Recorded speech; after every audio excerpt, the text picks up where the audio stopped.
C'était une affaire qui a secoué toute l'Europe. Au milieu des années 1990, pendant 1 an, un tueur belge enlevait, torturant et violant des jeunes filles qu'il gardait enchaînées dans ses maisons à l'abandon. Ce n'est qu'à l'été 1996, lorsque 2 jeunes filles, c'est quand elles ont été retrouvées vivantes dans une cave à Marcinelle, que le public belge a découvert les crimes abominables commis par Marc Dutroux. Derrière la façade banale de cette maison se cachait une véritable chambre de l'horreur.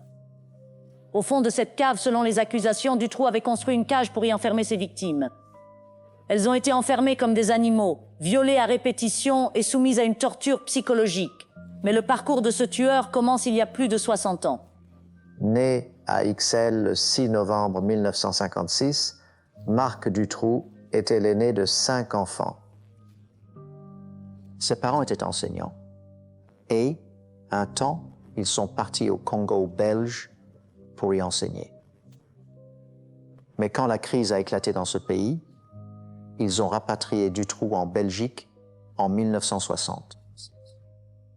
En 1971, ses parents finissent par se séparer et Dutroux, 15 ans, reste avec sa mère. On sait que sa mère était très autoritaire, son père très agressif. Je pense donc que c'était un milieu familial assez hostile pour grandir. Et je pense que ces liens, ou leur absence, avec ses parents dans ses premières années ont vraiment pesé dans l'homme qu'il est devenu. Électricien de formation mais souvent au chômage, Dutroux s'est vite forgé un long passé criminel, avec notamment des condamnations pour vol de voiture, vol avec violence et trafic de drogue. Il avait souvent affaire à la police. Il est passé du vol de voiture à un trafic plus sophistiqué. Expédier des voitures de luxe très chères, qu'il avait volées en Belgique, puis fait passer en Tchécoslovaquie et en Hongrie.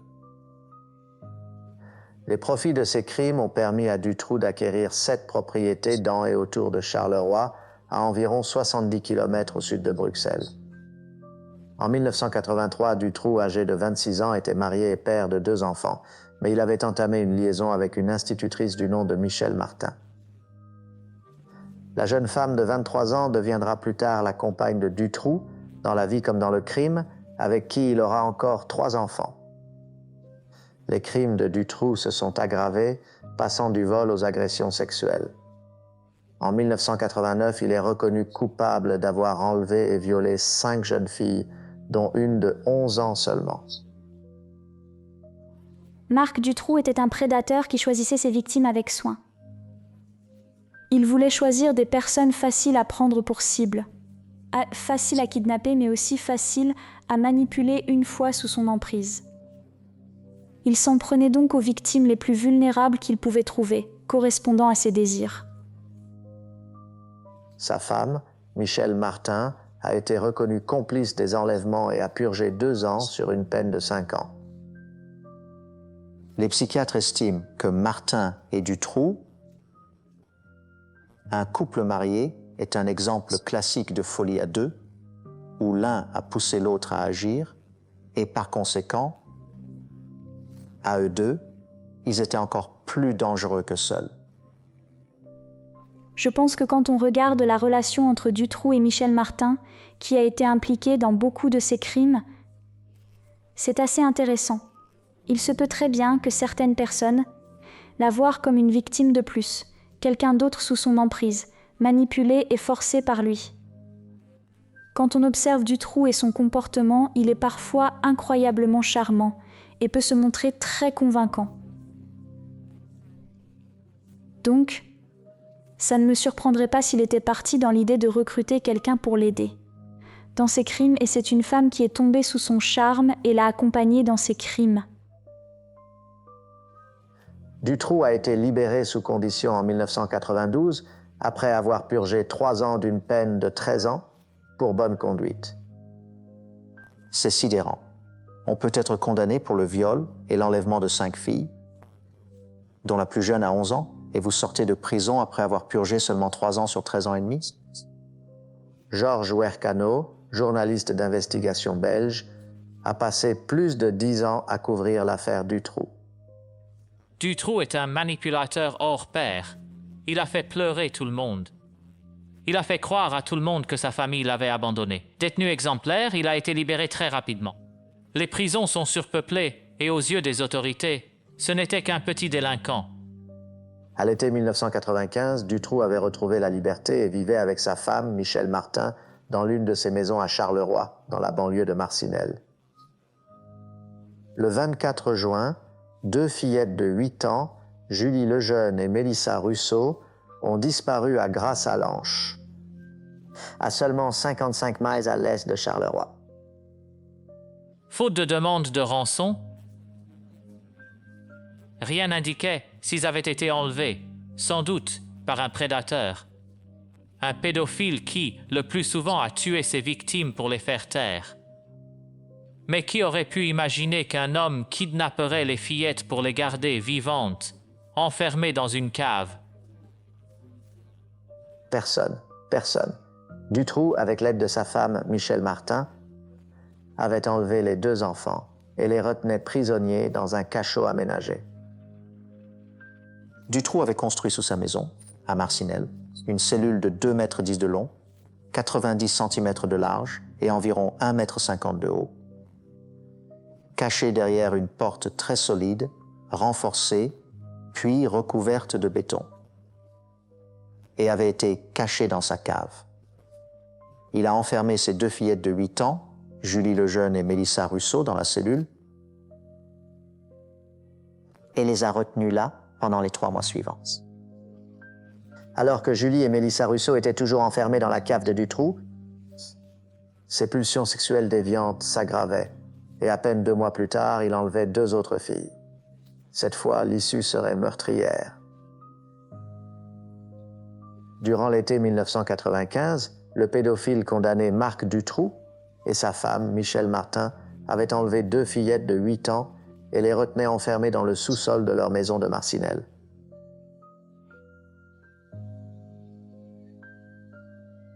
Le 23 août, à plus de 160 km de là, sur la côte belge, 2 autres jeunes filles ont disparu.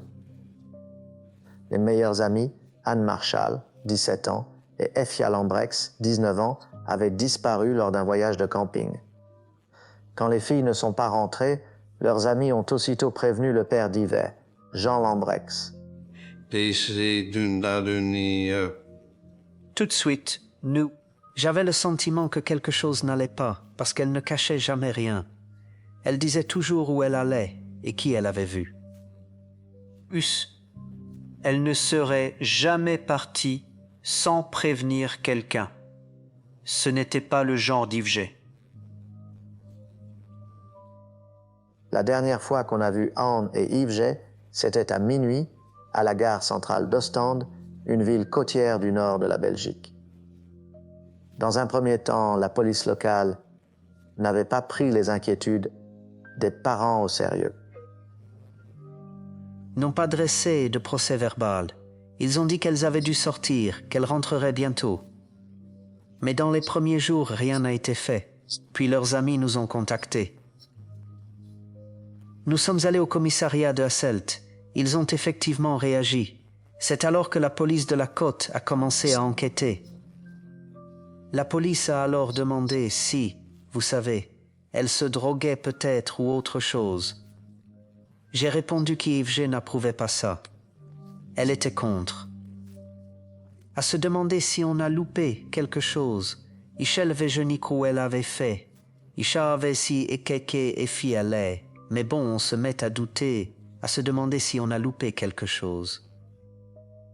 Et Paul Marshall, le père d'Anne, est allé voir le journaliste d'enquête Douglas de Konink pour voir s'il pouvait l'aider. Je me souviens très bien que Paul Marshall est entré dans le bureau. Il a supplié, s'il vous plaît, mettez une photo de ma fille en une. Et je crois qu'on riait de lui. Il a dit, oh mon Dieu, ce pauvre homme. Sa fille est sûrement quelque part en train de faire la fête avec des amis et elle rentrera dans quelques jours. Mais Anne et Yves n'étaient pas partis faire la fête. En fait, Marc Dutroux, avec l'aide d'un homme du nom de Michel Lelièvre, avait enlevé, violé et assassiné les 2 jeunes femmes. Elles ont été piégées dans la camionnette que Dutroux utilisait pour ses enlèvements. Parce que sous la maison, dans la cave, étaient enfermées 2 fillettes de 8 ans. Ils ont enchaîné ces 2 filles à un lit ailleurs dans la maison. La date exacte de la mort de Paul Marshall et Yves G. Lambrechts, ainsi que les circonstances précises, sont toujours restées assez mystérieuses. Ce qui ne fait aucun doute, c'est qu'elles ont été torturées, violées, puis étranglées. En décembre 1995, Dutroux a été arrêté pour un vol de voiture. Il a été condamné à purger près de 4 mois de prison. Durant cette période, la police a perquisitionné son domicile de Marcinelle. Ils étaient terriblement près de découvrir le plus sombre secret de Dutroux. À 2 reprises, les 13 et 19 décembre 1995, la police a fouillé la maison de Dutroux à Marcinelle. L'un des moments les plus poignants et les plus tragiques, une partie de cette fouille, notamment dans le sous-sol, c'est que la police n'a pas repéré la cache. Pire encore, les 2 policiers qui ont fouillé la maison étaient accompagnés d'un serrurier qui les avait aidés. Le serrurier a dit aux policiers qu'il avait entendu des cris. Le policier a dit « Oh, ça doit venir de dehors » et l'a ignoré. L'horrible vérité, c'est que ça venait des 2 fillettes de 8 ans cachées dans cette cellule, ce cachot. Au domicile des Trous, les agents avaient aussi trouvé plusieurs cassettes VHS, mais les enquêteurs ne les ont visionnées que bien plus tard. C'était une vidéo amateur réalisée par Marc Dutroux, dans laquelle il filmait l'avancement des travaux dans sa cage pour enfants. C'était la preuve essentielle qu'ils étaient sur la bonne voie. Mais pour une raison étrange, ils ont fait cette perquisition au domicile et ils n'ont pas exploité les informations qu'ils en ont tirées. Les erreurs de la police ont eu un coup fatal. Lorsque Dutroux est rentré chez lui après sa libération de prison en mars 1996, Julie Lejeune et Mélissa Russo étaient mortes. Sa femme, Michel, avait laissé les 2 enfants de 8 ans mourir de faim dans le cachot de fortune. Dutroux lui avait dit de nourrir leur grand berger allemand. Occupe-toi de lui. Il a apparemment négligé de dire à Michel de nourrir les 2 enfants de 8 ans dans le donjon. Certains disent, pour défendre la femme de Dutroux, qu'elle était tellement terrifiée par toute l'idée du donjon. Et le fait qu'il puisse faire quelque chose ou qu'elle ne puisse pas les contrôler signifiait qu'elle ne pouvait pas entrer. Et donc elle les a par conséquent laissés mourir de faim. J'ai toujours considéré cela comme une description trop bienveillante de ce qui s'est probablement passé. Mais ce que je crois vraiment, c'est qu'entre eux, ils ont laissé ces enfants, des fillettes de 8 ans, souffrir atrocement. Et il n'y a aucune excuse à mes yeux pour cela. Dutroux n'a pas attendu longtemps pour trouver une remplaçante aux 2 filles. Le 28 mai 1996, il a kidnappé Sabine Dardenne, âgée de 12 ans, alors qu'elle se rendait à l'école et l'a enfermée dans son cachot. Pendant les 3 mois suivants, Dutroux a torturé émotionnellement Sabine en lui faisant croire qu'elle était en contact avec sa mère et son père. Elle écrivait des lettres à ses parents, mais évidemment, il n'a pas envoyé les lettres. Il les a lues. Il a utilisé ce qu'il y avait dans les lettres pour la manipuler. Pourtant, elle résista. Malgré tout, elle ne créa pas ce lien d'attachement avec lui. Dutroux était toujours à la recherche de nouvelles filles. Le 9 août, il a enlevé Laetitia Dillet, âgée de 14 ans, alors qu'elle rentrait chez elle à pied depuis sa piscine locale, avant de la ramener à son domicile de Marcinelle pour qu'elle rejoigne Sabine Dardenne dans le cachot souterrain. Mais l'enlèvement de Laetitia serait la première étape de la chute spectaculaire de Marc Dutroux. Par accident, c'était un témoin oculaire qui l'a vu être embarqué de force dans une camionnette ce jour-là et a relevé une partie de la plaque d'immatriculation. L'homme avait vu une camionnette blanche suspecte s'éloigner de la piscine où Laetitia avait été vue pour la dernière fois. un Renault Trafic blanc avec une plaque d'immatriculation commençant par les lettres FFR. Le procureur Michel Bourlet a commencé à enquêter. J'avais le début d'une plaque d'immatriculation et une marque de voiture sur lesquelles travailler. Il y avait 20 noms qui correspondaient et le policier a dit « Ah, parmi ces 20 noms, il y a un certain ». Et il a dit cela avec un accent flamand parce qu'il était flamand. Dutroux, Dutroux. Ce nom me dit quelque chose. Alors j'ai demandé qui est ce Dutroux. C'est un homme qui vit à Charleroi, qui possède une camionnette blanche avec une plaque d'immatriculation commençant par les lettres FFR, qui a été condamné en 1989 à 13 ans de prison pour de multiples enlèvements et accusations de viol, ce qui fait de lui un suspect de premier plan. L'un des policiers travaillant avec Michel avait été impliqué dans une affaire distincte, enquête appelée Opération Othello, menée par les autorités de Charleroi, examinant les déplacements de Dutroux. Il nous fournit toutes les informations de ce dossier, qu'il recueillait depuis juillet 1995. Nous sommes actuellement en août 1996. Investigator at about 1 in the afternoon. Enquêteur, investigateur. Michel et son partenaire Jean-Marc Connereau ont trouvé des informations encore plus accablantes. Dans le dossier Othello, le témoignage d'un homme que Dutroux avait approché pour l'aider à enlever des filles. Il avait demandé à un certain Claude Thiraud de la région de Charleroi, qui est également un fugitif qui avait besoin d'argent. Il lui a dit « Je te paierai pour m'aider à enlever des filles », mais ce type était un indicateur de police, alors il est allé prévenir la gendarmerie. Il y a un type qui s'appelle Marc Dutroux et qui habite là-bas. Il m'a offert de l'argent pour kidnapper des enfants. Avec des preuves aussi solides, évidemment, M. Connereau et moi avons décidé immédiatement de prendre des mesures importantes concernant Marc Dutroux. Michel et son équipe planifiaient une descente synchronisée dans les 7 maisons de Marc Dutroux à Chalois. S'ils pouvaient le retrouver, cela pourrait les conduire à la disparition de Laetitia Deley, 14 ans. Et il y avait de bonnes chances qu'elle soit peut-être encore en vie, mais ils devaient agir. Rapide. À l'été 1996, les autorités belges avaient des preuves que le pédophile condamné Marc Dutroux avait enlevé Laetitia Deley, 14 ans, dans la rue, et ils étaient sur le point de frapper. Le 13 août, plus de 40 policiers des opérations spéciales ont pris part à un raid synchronisé sur les 7 propriétés de Dutroux à Chalois. Va, 1h de l'après-midi. J'étais au quartier général de la gendarmerie de Charleroi, au moment même où M. Connereau a reçu la nouvelle que dans l'une des propriétés de Saint-Le-Brousier, Dutroux a été retrouvé avec sa femme et le véhicule. C'était le moment d'agir, car il semblait que Dutroux était sur le point de changer la plaque d'immatriculation de la camionnette. Dutroux, sa femme, Michel Martin, et un complice, Michel Lalièvre, ont été emmenés pour être interrogés. Pendant plusieurs heures d'interrogatoire, tous 3 ont maintenu leur innocence. Il était constant dans ses mensonges, faisant suivre chaque mensonge d'un autre mensonge. C'était un comportement manipulateur, mais sinon, il est resté très très calme. Il est resté très serein, il n'a pas paniqué.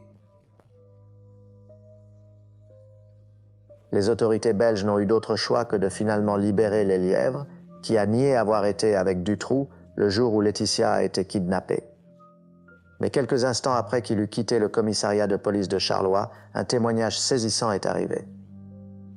Les voisins de sa propriété à Marcenay ont vu Marc Dutroux et Lelièvre revenir vendredi soir, portant un enfant, recouvert d'une couverture, alors qu'il retournait chez lui, chez Dutroux. Lelièvre a été immédiatement de nouveau arrêté et replacé en détention.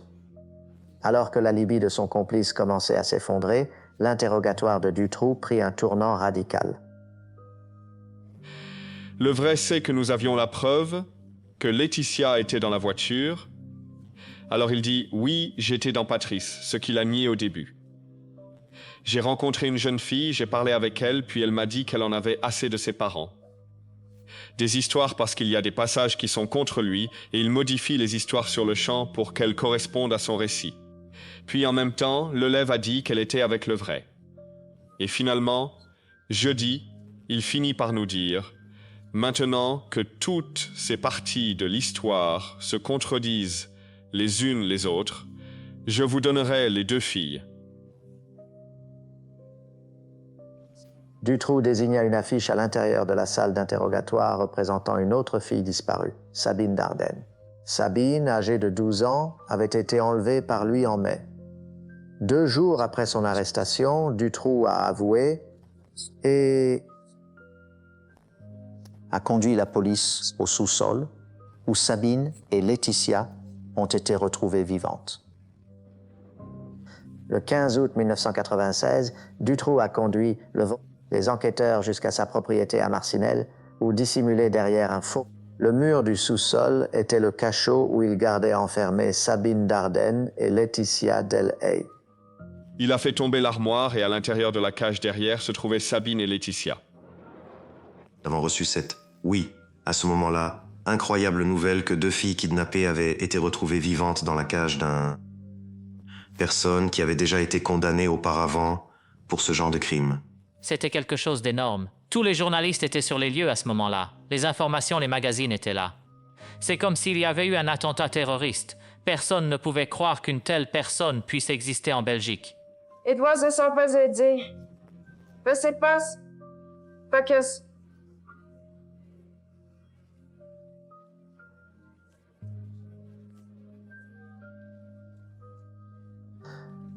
Douglas de Koning était l'un des rares journalistes autorisés à entrer dans la cave de Dutroux. Des photos, nous avions vu des images, mais être là est difficile à décrire parce que c'est comme construit pour... Vous ne mettriez même pas un chien dans un endroit aussi petit. C'était vraiment le genre de cage qu'il fabriquait pour cacher des armes à feu à la police. Alors que la Belgique se réveillait sous le choc en apprenant qu'un homme de Marcinelle avait enlevé, a violé et torturé 2 filles pendant plusieurs mois, les familles de Sabine. Dardenne et Laetitia Del Hay se réjouirent que leur fille ait été retrouvée vivante. Il y a de rares occasions, enquêteurs. Nous retrouvons les proches et un policier ou un magistrat à la possibilité de ramener vivant un enfant qui avait été enlevé dans de telles circonstances. C'est fantastique, évidemment. C'est une joie qui peut être partagée avec les parents. Au cours des 48 heures suivantes, les enquêteurs ont continué à interroger Dutroux sans relâche. Ils étaient désespérés de retrouver les 2 fillettes de 8 ans, Julie Lejeune et Mélissa Rousseau, qui avaient disparu depuis presque 1 an. Marc Dutroux jouait à un jeu avec ses enquêteurs. Il savait qu'il ne sortirait plus jamais de prison. Il savait qu'il serait présenté comme le criminel le plus célèbre que nous ayons jamais eu en Belgique. Et il voulait exploiter cette situation. Il devait être flatté. Il devait lui faire croire qu'il croyait à sa pitoyable histoire, lui faire croire que les choses n'étaient pas si mauvaises pour lui. C'est vrai que tu as été ingénieux sur ce coup-là. Tu ne t'es pas fait prendre et tu as trompé la police, et par-ci par-là. À ce moment-là, son ego avait été flatté et peu à peu, il a laissé échapper des informations. C'est son attitude. Après 48 heures de ce jeu du chat et de la souris, Marc Dutroux a finalement révélé aux enquêteurs qu'il avait enlevé les 2 fillettes de 8 ans. L'officier Jean-Pierre Adam était dans la salle d'interrogatoire. Comme il n'avait pas dit qu'il les avait tués, nous espérions qu'ils seraient en vie. Nous devions faire vite. Cela aurait pu être une question de vie ou de mort pour eux. Ils auraient très bien pu être laissés là sans nourriture ni boisson. Mais il n'y a pas eu de fin heureuse cette fois-ci. Dans le jardin arrière de Dutroux, maison à Marcinelle, la police a trouvé les corps de Julie Lejeune et Mélissa Rousseau. Je me souviendrai toute ma vie du moment où j'ai appris que nous avions retrouvé les corps de Julie et Mélissa. C'était décevant parce que nous espérions toujours les trouver vivants. Ce fut un grand moment de solitude. Oui, je me mets à la place des parents. Pour eux, c'est 100 000 fois pire. Mais même pour moi et mes collègues, qui cherchions les bonnes informations, eh bien, nous avons été extrêmement déçus. Je ne peux qu'imaginer ce qu'ont dû ressentir les parents de Lejeune et Rousseau. Je veux dire, non seulement leurs filles ont disparu, mais en plus on leur permet de meurent de faim, puis sont ensuite fourrés sans cérémonie dans un sac poubelle et enterrés dans le jardin. C'est une cruauté inimaginable et quelque chose qui met Dutroux à part de certains autres tueurs en série. Malgré la découverte des corps des 2 filles enterrées dans le jardin de sa maison, Dutroux a nié les avoir enlevées et tuées. Eh bien, ce n'est pas moi qui les ai emmenés. Ce n'est pas ma faute s'ils sont morts. J'étais en prison. Oui, c'est ce qu'il m'a dit. C'est Martin qui aurait dû les nourrir, qui n'est pas venu les nourrir. La police a également trouvé le corps d'un Français nommé Bernard Weinstein enterré dans le jardin de Dutroux. On pense qu'il a aidé Dutroux à enlever Julie et Mélissa en juin 1995. De retour au poste de police, le pédophile a rapidement avoué avoir enlevé 2 autres filles. Entre-temps, nous avons également obtenu des aveux assez rapides concernant l'enlèvement d'Anne et d'Efia sur la côte belge. C'était la nouvelle que le père d'Effie, Jean, redoutait. Pour commencer, on ne nous a rien dit. A commencé à poser des questions. Si nous avions d'autres personnes, des enfants, s'il avait été impliqué avec d'autres enfants. Enfin, Dutroux a également admis qu'il détenait Anne et Effie. Enfin, Dutroux a dit qu'il avait Anne et Effie. Dutroux a conduit les enquêteurs vers une propriété dans le district de Jumet-Charlois. Appartenant à Bernard Weinstein, le complice dont le corps venait d'être retrouvé dans le jardin arrière de Dutroux à Marcinelle. Le 3 septembre 1996, près d'une cabane non loin. Loin de la maison, la police a exhumé les corps d'Anne Marchel et Effia Lambrex. Ils avaient disparu depuis plus d'1 an. Les résultats de l'autopsie ont révélé que les 2 avaient été enterrés vivants. À cette époque, ce n'est qu'alors que les gens ont commencé à faire plus ou moins le lien entre toutes les choses. Personne n'avait fait le lien. La nation était complètement stupéfaite. Entre 1995 et 1996, Marc Dutroux, un agresseur d'enfants condamné, avait enlevé et violé 6 jeunes filles âgées de 8 à 19 ans. 4 d'entre elles étaient maintenant mortes. Pour lui, son fantasme était de prendre de jeunes filles. Il s'est vite rendu compte que Julia et Mélissa étaient sexuellement trop jeunes pour lui, alors il en a pris qui étaient un peu plus âgés, c'était Anne et Effia. Mais il constata qu'ils étaient trop difficiles à gérer parce qu'ils étaient plus âgés, plus forts, plus intelligents. Il y en avait une qui s'est échappée plusieurs fois. Il a dû la rattraper encore et cela est devenu ingérable pour lui, alors il les a tués aussi. Dans son esprit fou et dépravé, les premiers étaient trop jeunes, les autres étaient trop vieux. Il choisit l'entre-deux, alors il prit d'abord Sabine puis Laetitia. Ce sont quelques-uns des crimes les plus horribles qu'un criminologue rencontrera jamais. Mais c'est quelqu'un qui ne se serait tout simplement pas senti mal du tout pour ses victimes. Il n'a aucun sentiment de lien avec elles, ni d'empathie envers elles. En raison de l'ampleur de l'enquête en cours, il faudrait attendre 7 ans avant que Dutroux, Martin et leur complice, Michel Lelièvre, ont finalement été traduits en justice. Au cours de ces années, l'atroce brutalité des crimes de Dutroux, conjuguée aux graves insuffisances des enquêtes policières, a conduit à des manifestations généralisées dans tout le pays. C'est comme si quelque chose vous tombait sur la tête et que vous vous disiez « Mais comment avons-nous pu ne pas le voir? Comment n'avons-nous pas vu cela se produire? Ces événements ont profondément ébranlé la société. Vous vous demandiez sur quoi nous allons construire demain. » L'affaire Dutroux avait fait les gros titres de tous les médias en Belgique et était devenue une affaire internationale. La société belge était au bord du point de rupture. Le procès contre Marc Dutroux, sa femme Michel et un complice, Michel Lelièvre, devait commencer le 1er mars 2004, près de 8 ans après que les corps de 4 jeunes filles eurent été retrouvés dans 2 propriétés liées à Dutroux. Au moment où le procès arriva, l'histoire était devenue l'une des plus grandes controverses de l'histoire belge. La société belge reste encore profondément divisée sur la question de savoir si elle a les bonnes personnes. Dans le box des accusés et à quel point l'affaire a été examinée en profondeur. Nous vivions, et à Lyon, C'était comme une addiction. C'était comme une addiction. Il y avait tant de pages dans le journal, tant d'heures à la télévision. L'accusation avait retenu plus de 200 chefs d'accusation contre Atru et ses complices. Il y a eu l'enlèvement, le rap, le viol et le meurtre de jeunes filles. Donc si vous multipliez cela par 4 ou 5, cela fait environ 235, 255. Les accusations qui lui sont imputables. Le procès a commencé le 1er mars 2004 à la cour d'assises d'Arlon, dans le sud-est de la Belgique. Dutroux a plaidé coupable du meurtre de son complice français, Bernard Weinstein, mais a nié avoir enlevé les fillettes de 8 ans, Julie Lejeune et Mélissa Russo, et avoir tué les amis de camping Anne Marchel et Effie Alambrex. Il a continué à nier l'enlèvement de Julie et Mélissa, et il a également nié le fait qu'il avait tué Anne et Effia. Mais le plus important, concernant l'enlèvement de Julie et Mélissa, a-t-il dit « La mort de Julie et Mélissa n'est pas de ma faute ». J'étais en prison.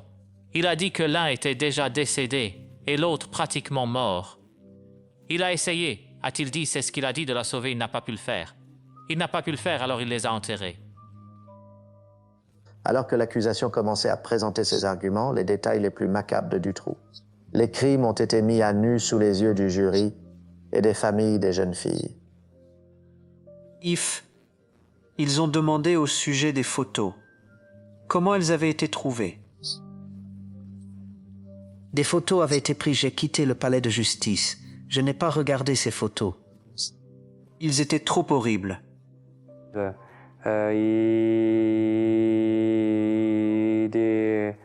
À cause de cela, c'est très dramatique d'être là parce que nous devons revoir tout ce qui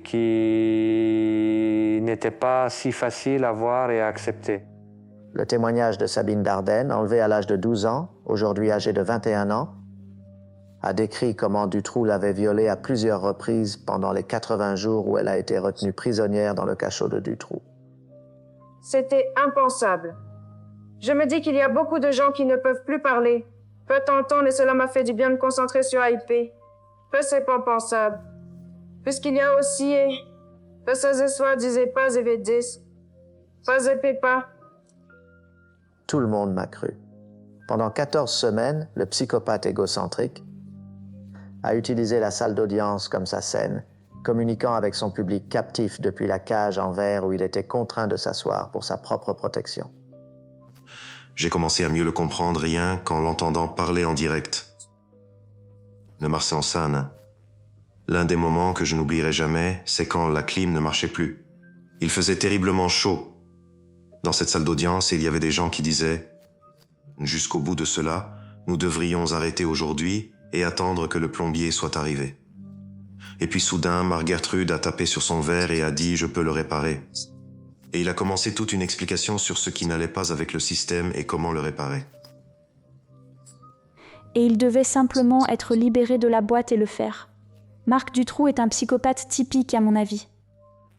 Et lorsque nous examinons la psychopathie, il s'agit de personnes qui ne sont pas aussi complexes sur le plan émotionnel que le reste d'entre nous.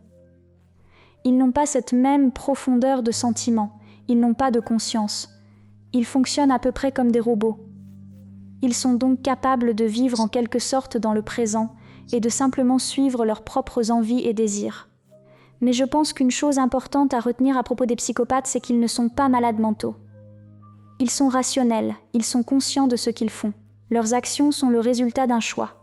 Ce que beaucoup ont trouvé si troublant, c'était le rôle de la femme de Dutroux, Michel, qui devint un témoin silencieux et parfois complice de ces crimes odieux. Cette Michel Martin, c'est une vraie énigme parce qu'elle est différente. Elle n'est pas comme Dutroux. Je pense que si elle n'avait pas rencontré Dutroux, elle n'aurait peut-être pas fait ce qu'elle a fait. Et là aussi, elle a essayé d'expliquer. Elle l'a regretté. Mais c'est tellement étrange que comme explication, elle allait nourrir le chien et dans la maison, les enfants étaient en bas, pourtant elle n'est pas allée les voir. Comment les gens peuvent-ils vivre avec eux-mêmes? Ce n'est pas eux qui ont créé l'horreur, mais le fait qu'ils puissent vivre à ses côtés.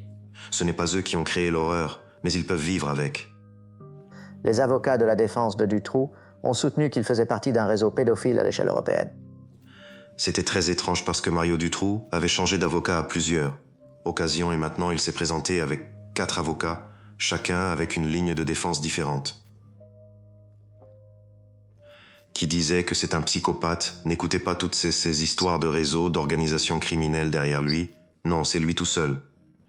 Et il y avait cet autre avocat qui disait qu'il faisait partie d'un grand réseau, qu'il était juste le type qui kidnappe des filles, les amène à des soirées sexuelles et... nettoie le désordre. Mais le jury a exclu l'implication d'autres personnes et le 17 juin 2004, ils ont déclaré Marc Dutroux coupable. À toutes les charges que j'ai portées contre Dutroux, le jury a répondu par l'affirmative. Number 3, yes. Well, question numéro 9, oui. Question numéro 11, oui. Question numéro 13, oui. Eh bien... Il n'y avait pas beaucoup de suspense parce qu'on sentait à quel point... Non. Peu importe à quel point le jury était critique envers la version officielle, il était clair qu'il condamnerait Marc Dutroux pour toutes les accusations. Le 22 juin 2004, Marc Dutroux a été condamné à la peine maximale de réclusion à perpétuité. Son épouse, Michèle Martin, a été condamnée à 30 ans de prison et Michel Lelièvre à 25 ans pour sa participation au crime. Malgré le procès de 4 mois, il reste encore de nombreuses questions sans réponse dans l'affaire Dutroux. Les lieux exacts, ainsi que Julia et Mélissa, comme Alan, leurs parents, jusqu'à aujourd'hui, ils ne savent pas où cela s'est produit. Et c'est crucial, car si vous voulez déterminer les responsabilités, savoir ce qui s'est exactement passé, c'est ce que ses parents ont promis, ce qu'ils veulent absolument, juste une explication convaincante de ce qui s'est passé. Ils n'ont jamais obtenu ça. J'espérais davantage de justice, afin que nous sachions à qui nous avions affaire. Qu'est-il arrivé à Effie? Comment a-t-elle été assassinée? Et cela, nous ne le savons toujours pas. Nous ne connaissons pas les détails. Nous n'avons donc jamais découvert comment elle est morte. Plestin. Nous n'avons jamais su ce qu'elle était devenue. L'épouse de Dutroux, Michèle Martin, a été remise en liberté le 28 août 2012 au grand scandale de Beaucou. Elle vit désormais cachée sous la protection des autorités belges. Dutroux a demandé à être libéré au motif qu'il avait vu dans la lumière qu'il était. Plus aucun danger pour qui que ce soit, qu'après tout, ils ont libéré sa femme. Pourquoi ils ne l'ont pas relâché? La demande a été refusée et il est à l'isolement. Marc Dutroux a continué de nier avoir tué les 4 filles et, malgré les appels des familles et des survivantes, n'a jamais donné d'explication à ses actes. Beaucoup pensent que ces crimes allaient bien au-delà et qu'il existait d'autres complices impliqués, laissant certains penser que justice n'avait pas été rendue. Nous n'avons obtenu aucune réponse et nous avons commencé notre propre enquête. Nous avons nous-mêmes examiné des dossiers. Nous avons découvert certaines choses, mais beaucoup plus reste encore flou. Mais c'était une affaire d'enlèvement d'enfants, hein, une affaire où... la violence exercée contre les enfants était tellement manifeste, tellement rare qu'on avait du mal à croire que ce type ait été libéré. Sorti de prison après seulement quelques années, il a pourtant réussi à trouver. Mais ouin est l'achat de maison, et les enlèvements, et l'achat de maison... Et il disait un truc du genre. Tout ce qui pouvait mal tourner, tournait mal. Les crimes de Dutroux n'ont pas seulement affecté les familles de ses victimes, tout le pays a été révulsé par ce psychopathe meurtrier. Malheureusement, Dutroux est bien la dernière chose à laquelle la Belgique voudrait être associée. Entre 1996 et 1998, un tiers des Belges portant le nom de Dutroux ont demandé à changer de nom. Ça montre à quel point ce loup solitaire a bouleversé le pays.